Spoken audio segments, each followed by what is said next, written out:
And then, it's why we got to be careful with the relationships that we get into and being equally and unequally yoked, because you can be in a relationship that's causing you to sin against God.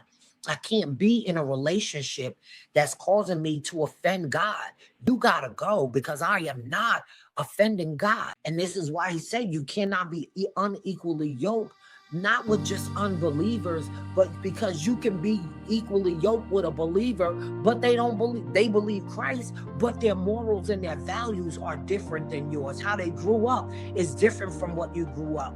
Right. And so these are things that in relationships we have to talk about before we, start shacking up, before we start walking down the aisle and finding out later, you want to raise your kids this way, they want to raise their kids that way, based upon how they were raised. You were never discussed it, and now you married, and now you raising kids, and y'all are just fighting nonstop because wait a minute, now we not.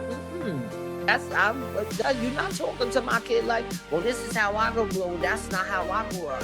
We have to take the time and slow down and make sure that our relationships are God like, or what God wants them to be, so that we're ensuring that our relationships are not causing us to sin against God.